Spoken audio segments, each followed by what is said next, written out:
കോഴിക്കോട് തേങ്ങയുടെ തൊണ്ട് കൊണ്ട് സാനിറ്റൈസർ ഉപയോഗിച്ച് കത്തിക്കുമ്പോൾ തീ പടർന്ന് പൊള്ളലേറ്റ് ചികിത്സയിലായിരുന്ന വയോധികൻ മരിച്ചു.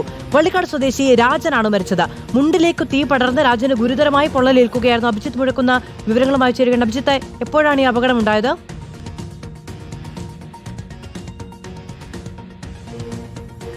മാധു, തിങ്കളാഴ്ചയ്ക്ക് 2 മണി സമയം അപകടം ഉണ്ടാകുന്നത്.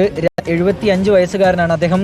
വീടിന്റെ മുറ്റത്തുണ്ടായിരുന്ന തേങ്ങയുടെ തൊണ്ട് അത് സാനിറ്റൈസർ ഉപയോഗിച്ച് കത്തിക്കുകയായിരുന്നു എന്നാണ് പറയുന്നത്. അതിനിടയിലാണ് തീ അദ്ദേഹത്തിന്റെ ശരീരത്തിലേക്ക് ആളിപ്പടരുന്നത്. അദ്ദേഹത്തിന്റെ ഷർട്ടിലും മുണ്ടിലുമൊക്കെ തീ പടർന്നു. പിന്നാലെ ഗുരുതരമായി അദ്ദേഹത്തിന് പൊള്ളലേറ്റു. തുടർന്നാണ് കോഴിക്കോട് മെഡിക്കൽ കോളേജ് ആശുപത്രിയിലെ രാജനെ പ്രവേശിപ്പിക്കുന്നത്. ഇന്ന് പുലർച്ചയോടുകൂടിയാണ് അദ്ദേഹത്തിന്റെ മരണം സംഭവിക്കുകയും ചെയ്യുന്നത്. നിലവിൽ മെഡിക്കൽ കോളേജ് മോർച്ചറിയിലാണ് അദ്ദേഹത്തിന് മൃതദേഹമുള്ളത്. പോസ്റ്റ്മോർട്ടം നടപടികൾക്ക് ശേഷം മൃതദേഹം ബന്ധുക്കൾക്ക് വിട്ടു നൽകും. ശരി, അഭിജിത്ത് മുഴക്കുന്നാണ് വിവരങ്ങൾ നൽകിയത്. തേങ്ങയുടെ തൊണ്ട് കത്തിക്കുന്നതിനിടെയാണ് അപകടമുണ്ടായത്. സാനിറ്റൈസർ ഉപയോഗിച്ചാണ് തേങ്ങയുടെ തൊണ്ട് കത്തിച്ചത്. അതിനിടയിലാണ് അദ്ദേഹത്തേക്ക് തീ പടർന്നു കയറി അപകടമുണ്ടായത്.